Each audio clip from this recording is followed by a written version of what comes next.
Hello everybody, and today we are going to be learning about still life. So, buckle up, let's do this. I'm in a different part of my house today because I am going to be doing all my demonstrating up here, and we're going to be switching cameras so I can show you a little bit about setting up still lifes. So that's what's going to happen. So the first thing I'm going to talk about is a little bit about the history and some tips about still life. So first of all, still life. If I can get my computer to work. Still life photography is a genre of photography used for the depiction of inanimate subject matter, typically small group of objects. It is the application of photography to the still life artistic style. So I just read that verbatim, I apologize. So pretty much it is things that don't move. And I always say a general rule, it shouldn't have a pulse. So for instance, if you take a picture of a plant, that's fine, it doesn't have a heartbeat. However, if you took a picture of your cat, that does have a heartbeat, and so I don't consider it actual still life. Now, there are a few examples where people have labeled something still life where a cat is in a picture with the rest of the still life objects. I think that would be cheating. I think at that point, you're not taking still life photography. Even if it says it is, I think that it's a lie. So, next thing is, still life started and became more significant during the 16th century. So people always talk about like, now that we have these cell phones, all we do is take pictures of our food.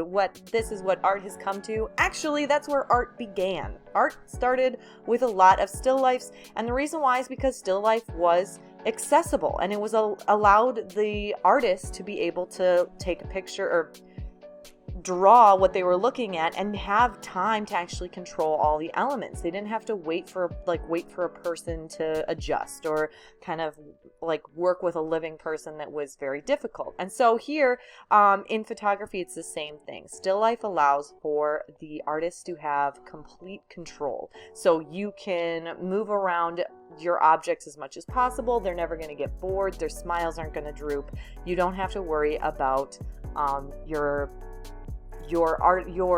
subject matter getting bored. So it's also kind of a growing technique. I feel like still life is kind of getting more and more intense. People are like changing the way that we think about still life. And I know that this doesn't really make any sense, but I feel like now it's almost becoming like there's action still life. Does that make sense? It's where it's an inanimate object and they start like playing with it, like they'll drop powder on it to catch it in stop motion. And I feel like that almost is a new era of still life where it is kind of adding an element of motion, but because you can always clean it up and start over again, you are still working kind of in the genre of still life. So talking a little bit about hierarchy, because when we start a new thing, it's always important to kind of see where things started. Back in the day of painting and art, and like when they were first making a name for themselves and the history of art was really blooming, this was kind of the hierarchy of money and fame when you made art. Now, up at the top was history paintings. That was stuff that had to do with religions a lot of times. And as you can see in these brackets here, these were for clients. And for these, usually the clients were like churches or kings. And then you have over here portraits. Again, royalty would often be patrons and ask for something to be created. And so the artist was already famous and they knew that they were going to be called upon and they would draw something very specific and it would be sold to that specific person. However, then you get down to these three, which are considered lower on the totem pole because they could just be sold in the markets. Anyone could buy them. They could be owned by anyone. And so this was considered the more like accessible art. So that was, for instance, genre art that's daily life. So it could have been like a busy marketplace or like a bunch of horses running. Then you have landscape and animals. Ironically, back then, they didn't actually look at real landscapes. They actually would make up landscapes a lot of the time. But these were more accessible to everyone, and everyone could kind of think of it like the living room photography, living room art. And then still lifes were at the bottom. And these were just meaningful objects to the artist, or maybe things that they thought that would be most sellable. Another thing about still life is it was actually one of the first things that women could actually paint and sell their art as. So you'll find that there's a lot of famous female still life artists because that was something that they could actually do. So now that we're talking about commercial use and accessibility, this is actually what still life is used for the most now. As you can see, all these stock photos that were behind all these, like these pictures, I didn't even choose those. Those were just things that were available to this particular slideshow. And so still life is used a lot in stock footage. It can be for anyone, and so it can constantly be purchased and reused. However, it can also be specific. And still life, you have to kind of really think outside the box to make a still life show up. So here are a couple other great examples of still life in commercial use. So as you can see here, the Reese's and like this cool juxtaposition of like the lime and then the lemon and then the eggs, and then of course this really neat overlook of these teacups. Here's what I was talking about, action still life. Even though it isn't alive and they can take it as many times, look at how they can just keep flicking that over again. And so this is kind of what I call the still life exception. All right, so now we're going into a few other examples of great still lifes. Well, I don't know if this one's great. This one I did. And then this one, of course, is a commercial one. I took this one as well. If you can hear my kid, like, just loving the toys in the other room. I'm sorry. All right, so composition is key for this particular project. What I want you to do is really think about how you want to set up your objects. And so here are a couple tips for creating a good composition. The first one is texture lighting and texture. It's great to have shiny things, but sometimes too shiny just kind of gives it no life. There's nothing to the image. So texture lighting is where you actually have a light source. So that might be natural lighting because it'll come in through a window, or like the sun will create some sort of white box effect. Otherwise, if you are going to be using tungsten lighting, use like a lamp or a candle or something to actually bring in light that you can control, and so it casts a shadow. You don't want to just have things kind of and like a yellowy color balance. You want to make sure that you're controlling the light so that it looks the best it possibly can. The next thing that I said is texture. I talked about it a tiny bit. Find old things with a little bit more life to them.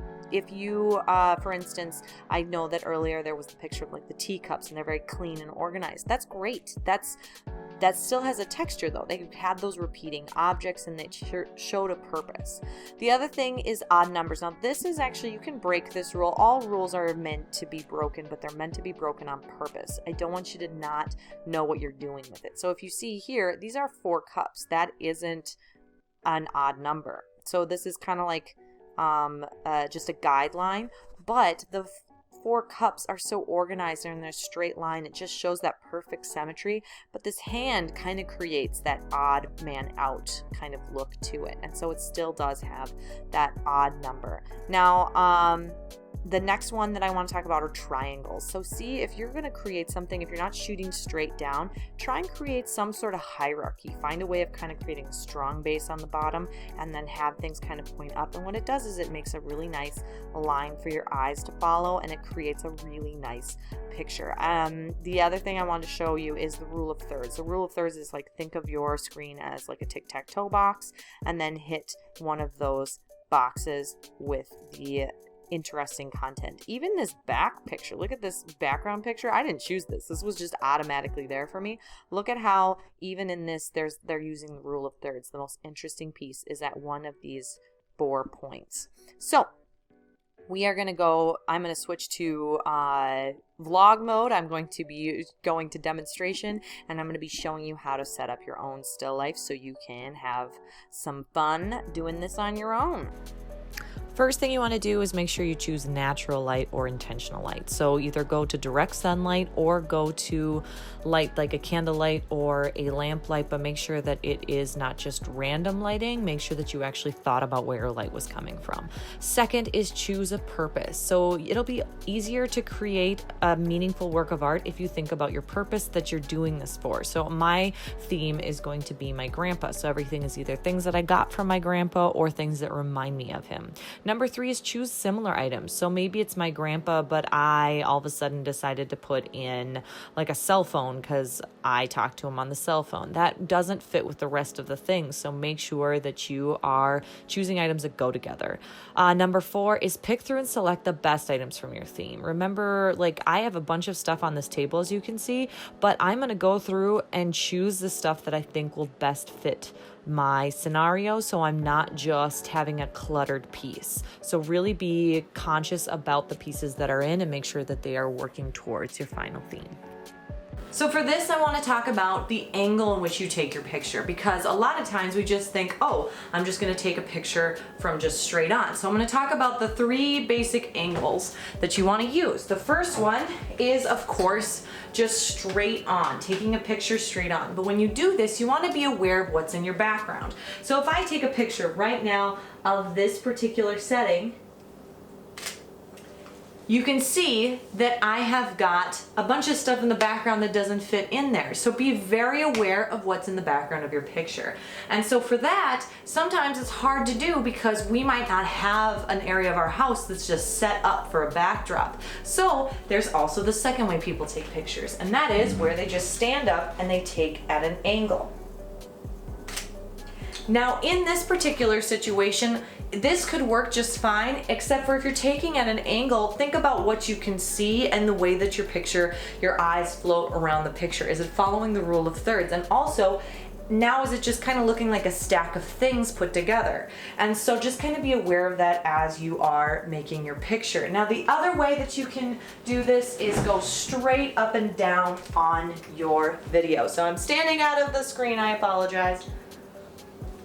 Make sure your fingers and other stuff aren't in the picture. And then make sure that you kind of get closer to it. Make sure that you're cropping in so that you're getting just exactly what you want and need in the picture. All right, so those are the 3 angles. Take your pictures, like set up one still life and take it from those 3 angles to see if you can change something about it. The other thing that you can do is, instead of just taking it from the same distance away, as you can see I made a pretty accurate arc over it, try and get just super close to it. See what happens if you change up how close you get, and are you able to pick up on things that you weren't able to see before.